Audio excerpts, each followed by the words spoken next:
araw mga kananay, nandito na naman po ulit ang inyong ina. Bago magsimula yung mga araw natin ay kailangan muna natin mag-almusal para hindi naman tayo manghina. Matapos nga namin mag-almusal ay pumunta na kaagad ako sa palengke at para bumili ng mauulam para sa tanghalian. At ngayong araw nga ay mag-aadobo tayo ng sitaw na may pusit. Yung sitaw nga pala, yung isang tali niyan ay 10 piso. Diba? Napakamahal. Una ko nga inasikaso dito yung sitaw at ito lang naman yung matrabaho. Matapos ko nga maasikaso yung sitaw ay magagayat na naman tayo ng mga panggisa. Naghiwa lamang po ako dito ng bawang at sibuyas. Matapos ko nga maasikaso ang lahat ay magigisa na tayo. Simulan na natin magluto. Naglagay lamang ako dito ng kaunting mantika, saka ko inilagay yung bawang tsaka sibuyas. Inantay ko lang yan na mag golden brown, saka ko inilagay yung pusit. Yung pusit nga pala binalatan ko. Tsaka tinakpan ko muna at binalikan ko. Pagbalik ko, naluto na yung pusit. Saka ko naman inilagay yung sitaw. Ang pangit kasi kapag masyadong lutong-luto yung sitaw, mas masarap yung medyo malutong-lutong pa siya ng kaunti. Hinalo-halo ko lamang ito at saka tinakpan ko. Pinabayaan ko lang muna hanggang sa maluto.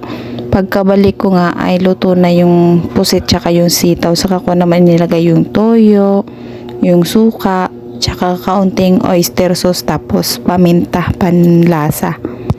Napansin ko nga simula nung nagko-content ako ng mga ganito, sumarap yung luto ko.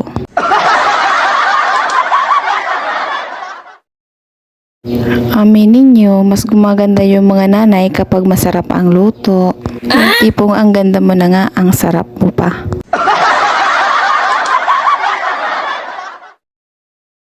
At naluto na nga itong ating adobong pusit na may sitaw.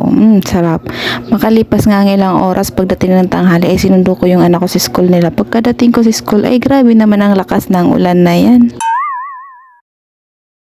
Ito yung ulan na kahit nakapayong ka siguradong basang-basa ka.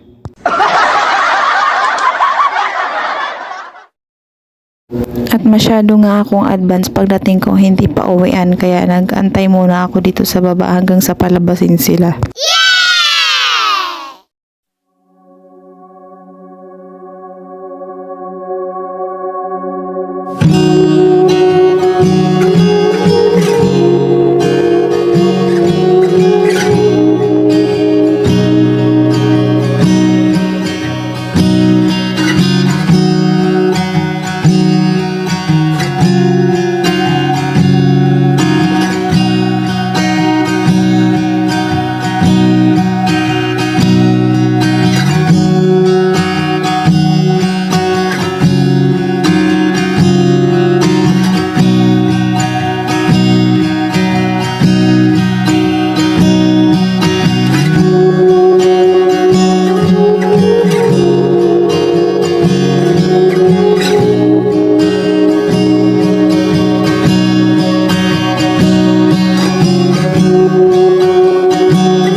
Pagkadating nga namin dito sa bahay ay mas lumakas pa nga yung ulan. Pinauwi lang talaga kami. Oh no!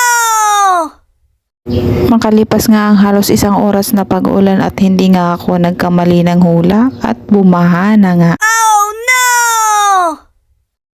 Sa ngayon dito sa amin kaunting ulan lang na baha na. Hindi tulad ng dati na kahit gaano kalakas yung ulan hindi kami binabaha. Kaya dito nga yung mga tao kanya-kanya na akyat ng mga motor nila at baka lumubog sa baha. Oh no!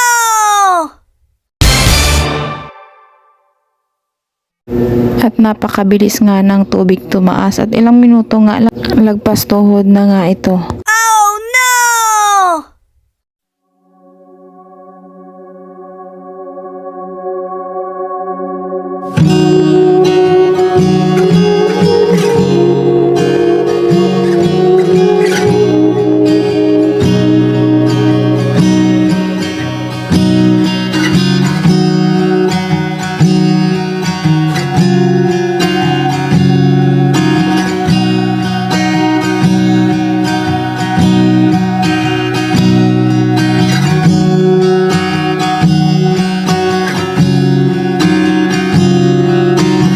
Tuwing babaha dito sa amin, hindi nga nawawala yung mga batang naglalaro sa tubig.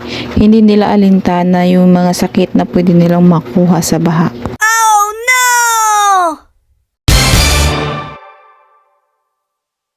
Pero mabilis lang din naman po itong humupa.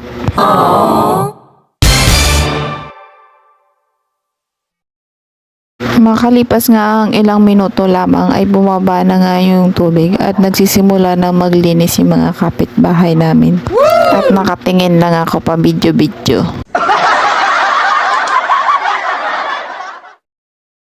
At dahil tapos na nga ang baha, magmerienda naman na tayo at nakakapagod mag-video-video. Oh no! Turon nga kayo dyan, mainit-init pa, masarap, matamis.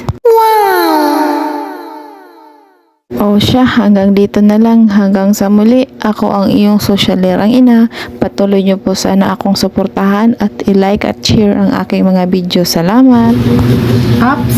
Teka lang, hindi pa tapos. Huwag mong kakalimutan i-like, i-follow at i-share ang video na to. Salamat!